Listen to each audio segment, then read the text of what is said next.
नमस्कार, मैं नीलू जुड़िया आप सभी दोस्तों का मेरे YouTube channel commerce study point पर बहुत बहुत स्वागत करती हूँ। तो फ्रेंड्स, हम कंटिन्यू कर रहे हैं बीकॉम फर्स्ट ईयर के सब्जेक्ट प्रिंसिपल ऑफ मैनेजमेंट के साथ। और आज हम स्टार्ट करेंगे हमारा न्यू टॉपिक जो है नियंत्रण, कंट्रोलिंग की। हम बात करेंगे कि एक प्रबंध के संबंध में कंट्रोल क्या होता है, यानी कि नियंत्रण क्या होता है, किस तरह से ये काम लिया जाता है, क्या इसका महत्व, सिद्धांत, विशेषताएं, इन सभी की हम पूरी बात करेंगे। फ्रेंड्स, इसके पहले इस सब्जेक्ट के हमने काफ़ी सारे टॉपिक का डिस्कशन कर लिया है। फ्रेंड्स, अगर अभी तक आपने उन टॉपिक को नहीं देखा है तो आप इस वीडियो के डिस्क्रिप्शन में जाएं, वहां पर आपको लिंक मिलेगा और प्लेलिस्ट है, वहां पर आपको सारे वीडियोस मिलेंगे। तो आप उनको भी जाकर देखें और अपना कमेंट करके बताएं कि आपको वीडियो कैसे लगे। फ्रेंड्स, अगर आपको मेरे ये वीडियो पसंद आते हैं तो प्लीज़ इन्हें लाइक करें, सब्सक्राइब करें और ज़्यादा से ज़्यादा अपने दोस्तों के साथ इसे शेयर करें और मुझे मोटिवेट करते रहें इसी तरह से। फ्रेंड्स, ये आपके इस सब्जेक्ट का आखिरी टॉपिक है। इसके बाद मैं आपके लिए न्यू सब्जेक्ट को लेकर आऊँगी जिसको अपन डिस्कस करेंगे। तो ये प्रिंसिपल ऑफ मैनेजमेंट का लास्ट टॉपिक है नियंत्रण, जिसकी हम बात करें। फ्रेंड्स, 2 भागों में ये भी चैप्टर है वो कंप्लीट हो जाएगा। उसके बाद हम हमारा नया सब्जेक्ट स्टार्ट करेंगे। तो बात करते हैं नियंत्रण की। हम यहाँ बात कर रहे हैं कंट्रोलिंग एक प्रबंध के संबंध में, क्योंकि हमारा सब्जेक्ट ही क्या है, पूरा प्रिंसिपल ऑफ मैनेजमेंट यानी प्रबंध की हम बात करते हैं। तो नियंत्रण का संबंध भी हम कहाँ देखेंगे, हम प्रबंध के संबंध में इसका देखेंगे। तो इसकी क्या परिभाषा है, सबसे पहले हम इसकी परिभाषा को देखते हैं।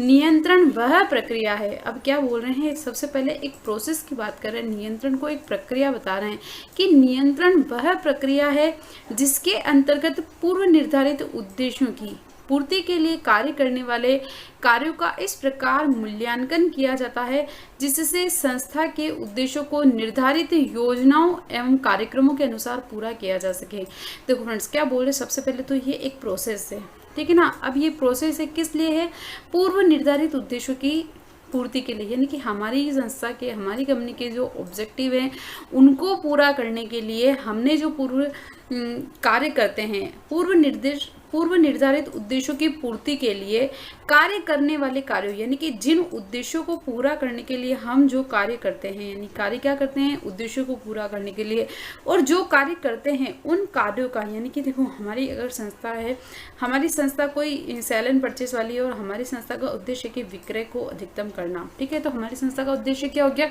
विक्रय को अधिकतम पूरा करना। इस विक्रय को पूरा करने के लिए हम जो भी कार्य करेंगे, हमारा विक्रय संवर्धन करेंगे, हम एडवर्टाइजमेंट करेंगे, सेल्स एग्जीक्यूटिव पढ़ाएंगे, उनको प्रमोट करेंगे, बहुत सारी ग्राहकों को नई नई सुविधाएं करेंगे, मूल्य कम करने की कोशिश करेंगे, या जो भी कार्य हम करेंगे उन सभी कार्यों का क्या करना, मूल्यांकन करना।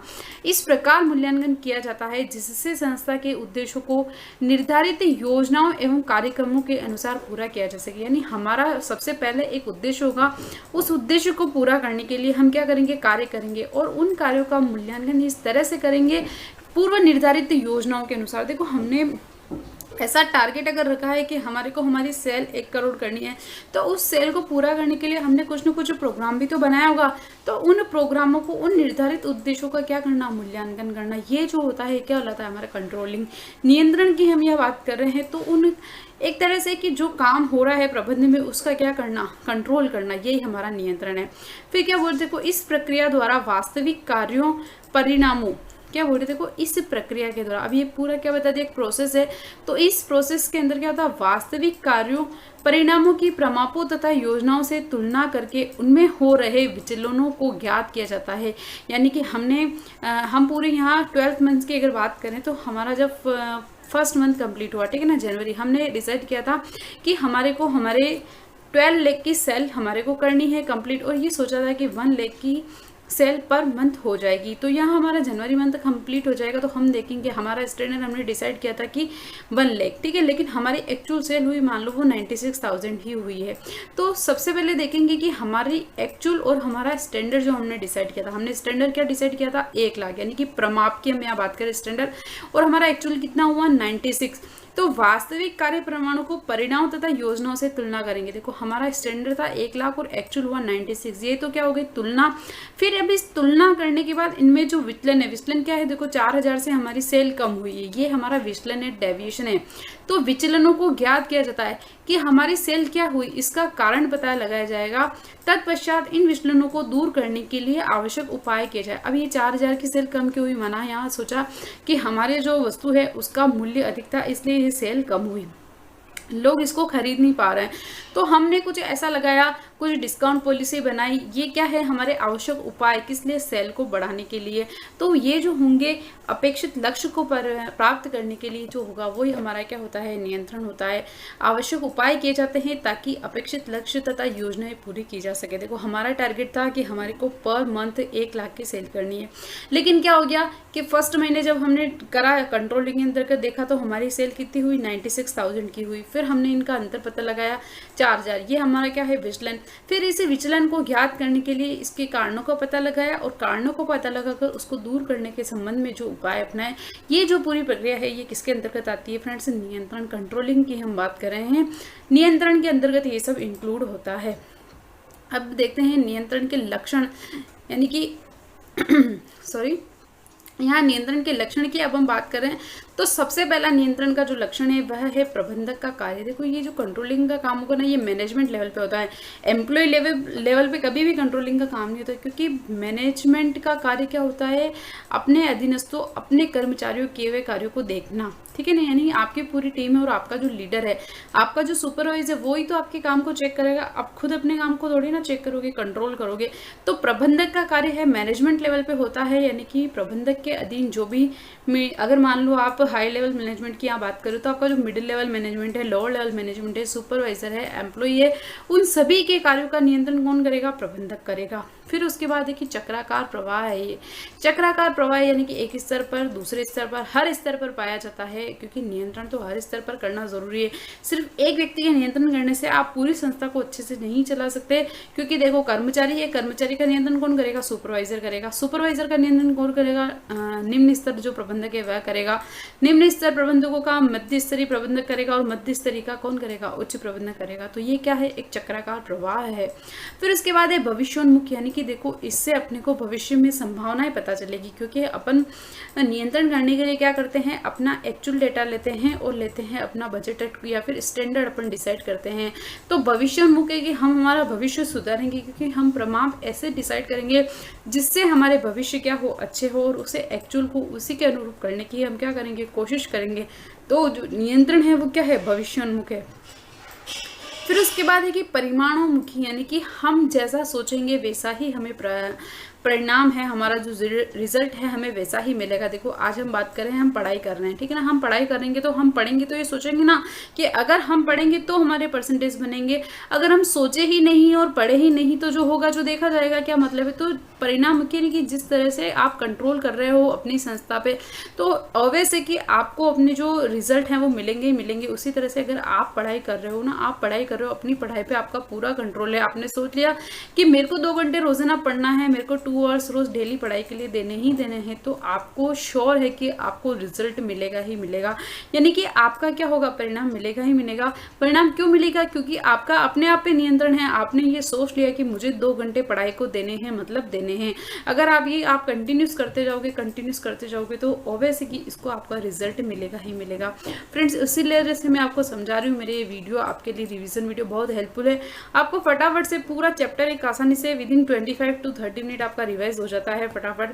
फिर आप फटाफट अपना क्वेश्चन बैंक कर लो तो पूरा चैप्टर आराम से बिल्कुल पूरे दिमाग में हो जाता है कि अच्छा ठीक है पूरा चैप्टर ये है। तो फ्रेंड्स आपको मेरे ये वीडियो कैसे लगते हैं, इन्हें ज़्यादा से ज़्यादा लाइक करें, सब्सक्राइब करें और अपने दोस्तों के साथ इसे शेयर करें।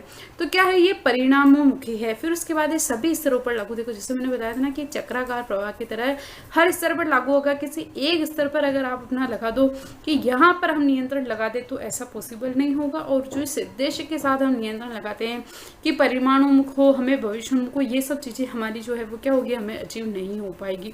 फिर उसके बाद बोल रहे कि पक्ष एवं विपक्ष दोनों पहलुओं का समावेश होता है। यानी कि देखो कर्मचारी भी अपनी बात कहेगा और प्रबंधक भी अपनी बात कहेगा। तो इसमें पक्ष भी आएगा और इसमें विपक्ष भी आएगा, दोनों चीज़ों का क्या करना पड़ेगा, कंट्रोल करना पड़ेगा। मैनेजमेंट ने आपको टारगेट दे दिया कि इतनी सेल आपको करनी है, लेकिन आपका जो सेल्स एग्जीक्यूटिव कह रहा है यहाँ तो इतनी डिमांड ही नहीं है, ऐसा पॉसिबल नहीं होगा, तो फिर कहेगा ये कुछ कम करेगा, कहेगा आप कुछ करे को तरीका अपना, कुछ बीच का रास्ता निकालेंगे। तो क्या है, ये पक्ष और विपक्ष दोनों की बात कर रहे हैं कि दोनों तरह से क्या होगा, नियंत्रण का कार्य होगा। फिर उसके बाद अगला जो पॉइंट है वह है उपक्रम की सहायता के लिए, यानी कि देखो नियंत्रण अगर हम करेंगे किसी भी चीज़ का नियंत्रण, आप अपने घर पे अपने लेवल, अगर अपने पारिवारिक स्तर की बात करते हो तो अगर अपने पापा का फैमिली पे कंट्रोल नहीं होता, मोस्टली यही होता है ना कि पापा का कंट्रोल होता है घर पे, तो किसी न किसी तरह से कभी अपने को लगता है कि यार बहुत ज़्यादा अपने पे रेस्ट्रिक्शन है, अपने को डांटते हैं, ऐसा नहीं करने देते, नहीं करने देते, लेकिन वो फ़ायदा किसके लिए होता है, वो फ़ायदा अपने ही लिए होता है ना। ठीक है ना, बाद में भी कभी अपने को समझ में आता है कि यार पापा मम्मी का इस तरह से अपने को हर बात पे रोकना टोकना गलत है, कभी गुस्सा भी आता है, लेकिन वो चीज़ अपने फ़ायदे के लिए होती। तो उसी तरह से ये जो नियंत्रण की प्रक्रिया है वो संस्था के लिए, ऑर्गेनाइजेशन के लिए, उपक्रम के लिए क्या है, सहायता प्रदान करती है। क्योंकि नियंत्रण होगा तो हर चीज़ आपकी जो आपने निर्धारित की है, आपने जो उद्देश्य बनाए हैं, आपके जो पूर्व निर्धारित उद्देश्य है उसको आप अच्छे से अचीव कर पाओगे, आपको ज़्यादा से ज़्यादा लाभ होंगे, आप परिणाम अपना हर परिणाम को क्या करोगे, प्राप्त करोगे, अपने हर लक्ष्य को प्राप्त करोगे। तो नियंत्रण से क्या होता है, उपक्रम की सहायता होती है। फिर उसके बाद कंटिन्यू प्रोसेस है कि भाई आपको हर स्तर पर लगाना ही लगाना है। ऐसा नहीं कि आपने जब आपने अपने कर्मचारियों अधीनस्थों को काम दिया तब आपने कंट्रोल कर लिया और उसके बाद आप कंट्रोल ही नहीं कर रहे हो। ये हर आपको स्टेज पे जाके, तो ये क्या है, एक निरंतर सतत प्रक्रिया है जो आपको कंटिन्यूस फॉलो करनी पड़ेगी। यानी कि आपके कर्मचारी काम कर रहे हैं तो सुपरवाइजर को कंटिन्यूस को फॉलो करना पड़ेगा, सुपरवाइजर को वापस से निम्न स्तर प्रबंधक को फॉलो करना ही पड़ेगा, निम्न स्तर के प्रबंधकों को मध्य स्तरीय द्वारा फॉलो करना ही पड़ेगा और उसके बाद इसको क्या करना पड़ेगा, उच्च स्तरीय प्रबंधक द्वारा फॉलो करना ही पड़ेगा। तो ये एक कंटिन्यू प्रोसेस है जो लगातार और लगातार क्या होती रहेगी, चलती ही रहेगी। अगला जो पॉइंट है वह है कार्यों का नियंत्रण। क्योंकि देखो जैसा कि हमने इसकी परिभाषा में ही करा था, क्या करा था कि पूर्व निर्धारित उद्देश्यों के लिए हम जो कार्य करते हैं, यानी कि संस्था के जो पूर्व निर्धारित उद्देश्य हैं और उन उद्देश्यों को पूरा करने के लिए हम जो कार्य करते हैं उन कार्यों का क्या होता है, नियंत्रण होता है। तो एक संस्था में कर्मचारियों के द्वारा, अधीनस्थों के द्वारा या प्रबंधकों के द्वारा जो कार्य किए जाते हैं उन कार्यों का क्या किया जाता है, नियंत्रण किया जाता है। फिर उसके बाद है कि हस्तक्षेप नहीं, कार्यों का नियंत्रण करते हैं हम, कार्यों का हस्तक्षेप नहीं किया। आपने ये काम अभी तक इस तरह से इस सीमा तक हो जाना चाहिए था, आपने क्यों नहीं किया, या इस तरह से आपको करना है, ये आपको नियंत्रण से करना है। ऐसा क्यों कर रहे हो, ऐसा क्यों नहीं किया, इसको इस तरह से कीजिए। आपको कार्य में हस्तक्षेप नहीं करना है, क्या होता है, कार्य का नियंत्रण करना है। फिर उसके बाद नियोजन एवं नियंत्रण, प्लानिंग और नियोजन, यानी कि हमारा जो चैप्टर था प्लानिंग हमने जिसको हमने डिस्कस किया था। फ्रेंड्स अगर अभी तक आपने इस वीडियो को नहीं देखा है, इस चैप्टर के वीडियो को, तो आप इसे देखें।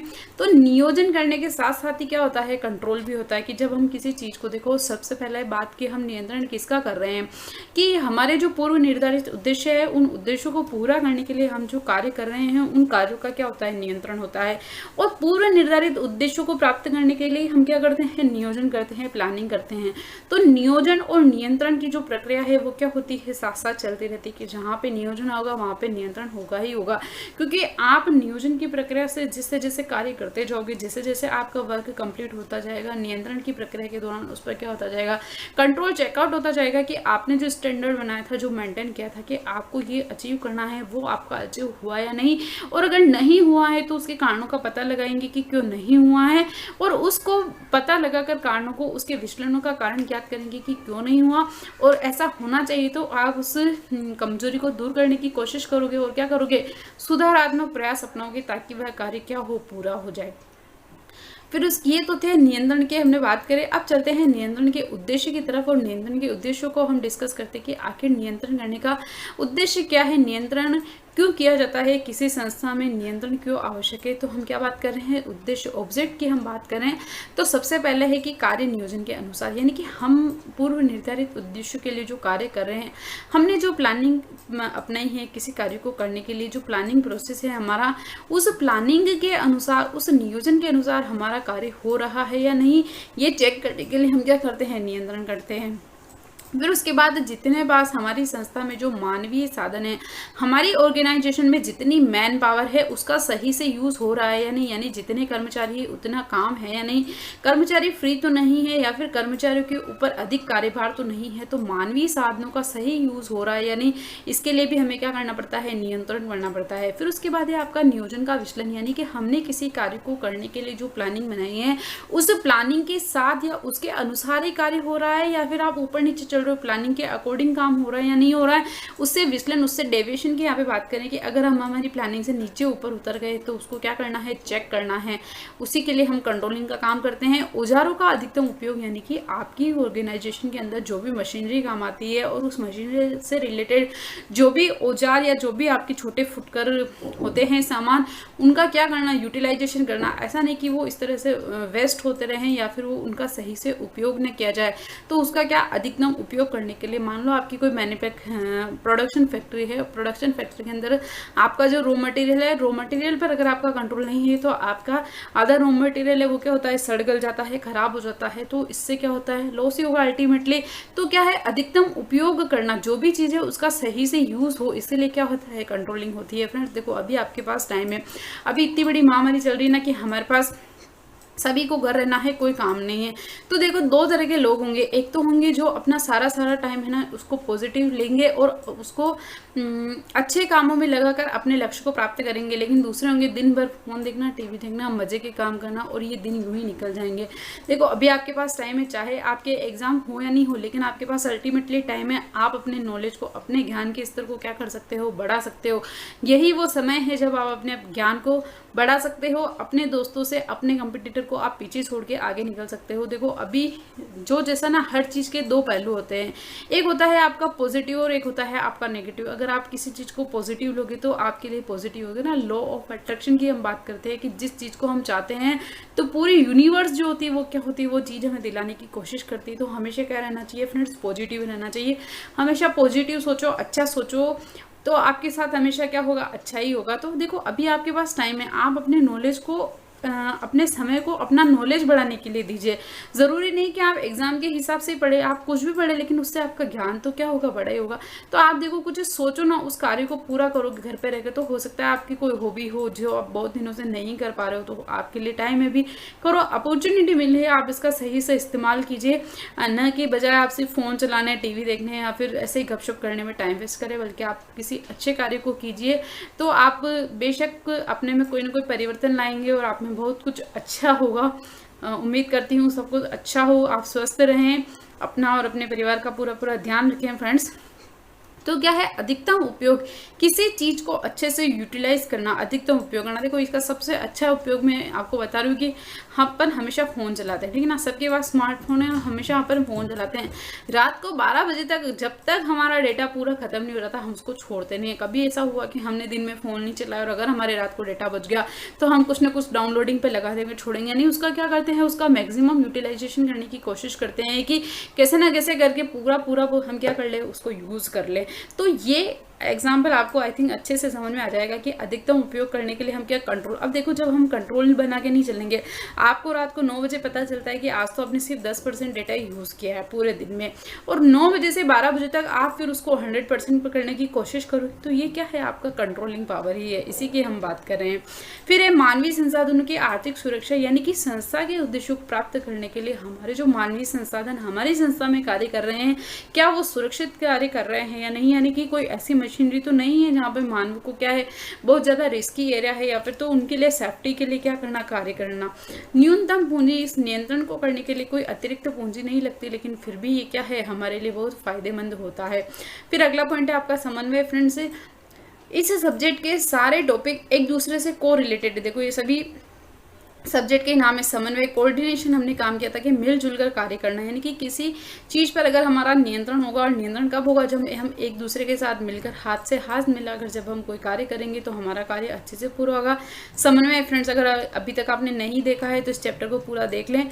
फिर बात कर रहे हैं अभिप्रेरण, यानी कि जब कंट्रोल होगा, मैनेजमेंट आपसे बार बार आके मिलेगा, बात करेगा, तो आपको क्या मिलेगा, मोटिवेशन मिलेगा। आप अपने कार्य को करने के प्रति अभिप्रेरित होगे और उस कार्य को ज़्यादा से ज़्यादा अच्छे से करने की की कोशिश करोगे। अगला पॉइंट वह है विकेंद्रीकरण यानी कि अधिकारों का प्रत्यायोजन। देखो, अधिकारों का केंद्रीकरण और अधिकारों का विकेंद्रीकरण, ये दो सिद्धांत हैं जो हेनरी फेयल ने प्रतिपादित किए थे प्रबंध के सिद्धांत में।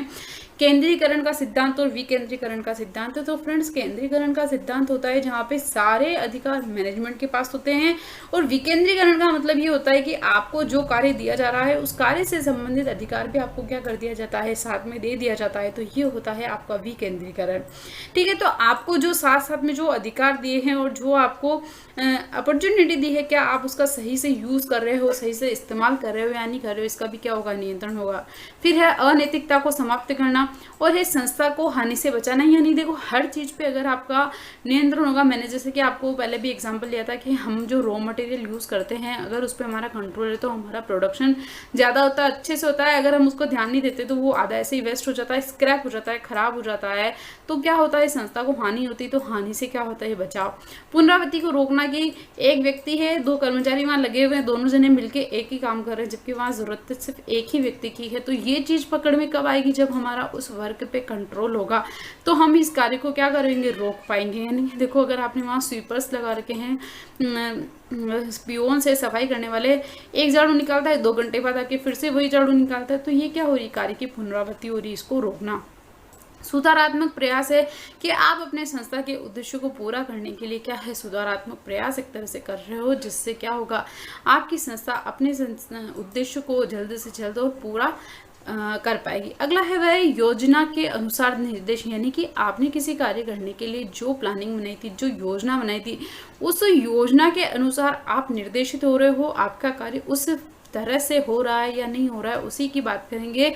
तो ये क्या होगा, हमारा कंट्रोलिंग की। जैसे मैंने आपको बताया कि आपको पढ़ाई करनी है, आप पहले वीडियो देखो, फिर क्वेश्चन बैंक करो, अपनी बुक की रीडिंग करो, तो आपको क्या है, पूरा पूरा समझ में आएगा। तो ये एक योजना है, और उस योजना का, अब इस योजना पे नियंत्रण किसका रहेगा, आपका खुद का रहेगा, कि मैंने कितना वीडियो देखा, कितनी मैंने बुक को पढ़ा और कितना मैंने क्वेश्चन बैंक किया। ये नियंत्रण जो है वो किसका रहेगा, पूरा और पूरा सिर्फ आपका रहेगा। तो ये थे हमारे नियंत्रण के उद्देश्य, जिसकी हमने बात की। अब बात करते हैं नियंत्रण की आवश्यकता और महत्व की, कि हमारे लिए नियंत्रण आखिर क्यों जरूरत होती है हमें नियंत्रण की, और क्या इसका महत्व है हमारे लिए, उसके लिए बात करते हैं। तो हम, क्योंकि सभी चीजें प्रबंध और व्यवसाय संस्था के संदर्भ में हम ये बात करें, तो सबसे पहले व्यवसाय का बढ़ता हुआ आकार। देखो, पहले क्या होता था, की फर्में होती थी, तो सारा नियंत्रण एक ही व्यक्ति का होता, तो उसको इन चीजों की जरूरत ही नहीं। भाई वो खुद ही काम कर रहा है, उसे खुद का ही नियंत्रण है, तो उसको अलग से पर्सन लगा के जरूरत ही नहीं है।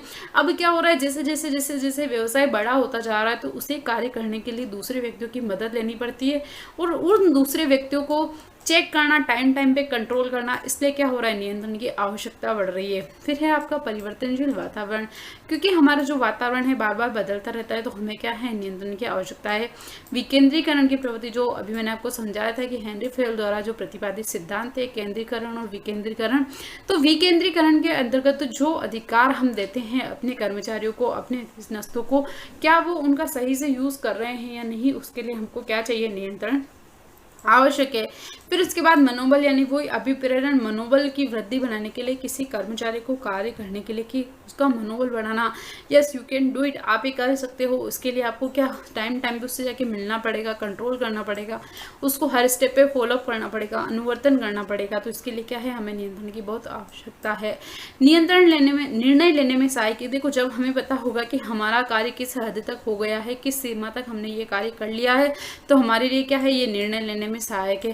त्रुटियों पर अंकुश, की बार बार हम जब किसी चीज को चेक करेंगे तो गलती होने के चांस बहुत कम आएंगे, तो हमारी त्रुटियों पर क्या हो जाएगा, अंकुश लग जाएगा, धीरे धीरे गलतियां होना खत्म हो जाएगी। क्रमबद्धता एवं अनुशासन, बार बार हम जब किसी चीज को चेक करेंगे और हमें देखेंगे कि हमने ये प्लानिंग की थी, इसी के अनुरूप कार्य हो रहा है या नहीं हो रहा है, तो हमारा जो सीक्वेंस है वो क्या रहेगा, मेंटेन रहेगा, और डिसिप्लिन, हम किसी कार्य को पूरा अच्छी तरह से कर पाएंगे। फिर उसके बाद अगला पॉइंट है समन्वय में सुविधा, यानी कि जब किसी कार्य पर नियंत्रण करेंगे तो ऑब्वियस है कि दो व्यक्ति मिलजुल कर आपस में काम करेंगे, तो क्या होगा, हमारा अच्छे से समन्वय होगा। कर्मचारियों को अभिप्रेरणा, यानी कि मोटिवेशन मिलेगा, तो वो अच्छे से कार्य करेंगे, कर्मचारियों की कार्यक्षमता में सुधार होगा, और जब कर्मचारियों की कार्यक्षमता में सुधार होगा तो हमारी उत्पादकता में वृद्धि होगी, और उत्पादकता में वृद्धि होगी तो क्या होगी, लाभों में वृद्धि। और यही तो हमारा संस्था अल्टीमेट गोल होता है कि हमारे लाभों को क्या करना, अधिकतम करना। फिर अब बात करते हैं नियंत्रण के सिद्धांत की। हम यहाँ बात करें तो सबसे पहला जो है वह है उद्देश्य की सुरक्षा का सिद्धांत, यानी कि हमारा नियंत्रण क्यों करते हैं कि हमने जो उद्देश्य बनाए हैं और उन उद्देश्यों को पूरा करने के लिए जो काम कर रहे हैं उन कार्यों का क्या होता है, नियंत्रण होता है। तो उन उद्देश्यों की सुरक्षा ही सबसे हमारा पहला सिद्धांत है कि हमें उद्देश्यों की सुरक्षा करनी है, जब भी हम क्या करेंगे, नियंत्रण का कार्य अच्छे से कर पाएंगे। नियंत्रण की कुशलता का सिद्धांत, यानी कि जो सुरक्षा जिन कार्यों के लिए हम कर रहे हैं वह कार्य अच्छे से कुशलता पूर्वक हो रहा है या नहीं। फिर उसके बाद है उत्तरदायित्व के नियंत्रण का सिद्धांत, यानी हम जो बात कर रहे थे फ्रेंड्स अभी विकेंद्रीकरण का सिद्धांत है, यानी कि किसी कार्य को करने के संबंध में अगर हमने हमारे किसी कर्मचारी या अधीनस्थों को जो अधिकार दिए हैं वह व्यक्ति उसका सही से उपयोग कर रहा नहीं, यानी उनके पास जो अधिकार है तो उससे संबंधित उत्तरदायित्व को वो अच्छे से निभा रहा है या नहीं निभा रहा है। फिर है भावी नियंत्रण का सिद्धांत, यानी कि फ्यूचर में आपको कोई ना कोई कार्य करने के लिए भी क्या है, ये नियंत्रण का सिद्धांत लागू हो जाएगा। प्रत्यक्ष नियंत्रण का सिद्धांत, यानी कि आप जो कार्य कर रहे हो उसका टाइम पे सेम टाइम पे कंट्रोलिंग हो रही है, नहीं कि आपका मैनेजमेंट आता है आपके कार्य को देखता है और प्रत्यक्ष रूप से कंट्रोल करता है, तो ये क्या है, आपका प्रत्यक्ष नियंत्रण का सिद्धांत है। अगला जो है वह है नियोजन की छाप का सिद्धांत, यानी कि जिस तरह से हम प्लानिंग करते हैं, नियोजन करते हैं, उस प्लानिंग के अकॉर्डिंग हमारा काम हो रहा है, यानी जो सील हम बता रहे हैं कि हमने एक सीक्वेंस बनाया था, हमने जो प्लानिंग की थी इस तरह से हम काम करेंगे, 1 2 3 4 5 स्टेप हमको फॉलो करनी है, तो हमारा हर स्टेज पे हमारा क्या होगा, प्लानिंग होगी। हम उसको चेक करेंगे कि हमारा काम इस तरह से सही से हो रहा है या नहीं हो रहा है। फिर उसके बाद है हमारा संगठनात्मक उपयुक्तता का सिद्धांत, हमारा संगठन जो है वो एक रूप होकर उपयुक्त रूप से कार्य करे उसका सिद्धांत।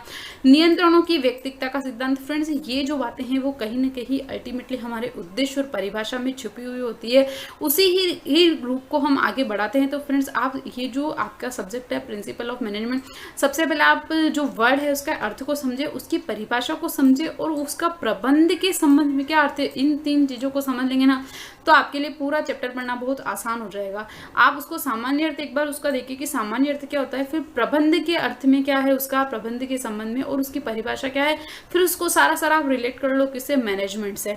फिर ये प्रमाप का सिद्धांत कि हमने जो स्टैंडर्ड बनाए थे एक्चुअल से वेरी है या प्रबंध स्टैंडर्ड हमने कैसा बनाया उसके। फिर उसके बाद महत्वपूर्ण बिंदु नियंत्रण सिद्धांत, यानी कि देखो जब हम कंट्रोल करेंगे तो जो इंपॉर्टेंट पॉइंट है उनको तो नियंत्रण करना ही करना हमारे लिए बहुत जरूरी होता है। फिर उसके बाद है अपवाद का सिद्धांत, यानी कि हर कार्य में कोई ना कोई उपवाद होता है।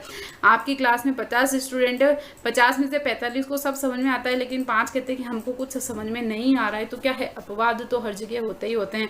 मैं आपके लिए इतने अच्छे लेक्चर लेकर आ रही हूँ, रिवीजन वीडियो लेकर आऊंगी, आप सब कहोगे अच्छा है अच्छा, लेकिन फिर भी कोई एक आध तो आके उठ के कहेगा ही नहीं ये अच्छा नहीं पढ़ाते हैं।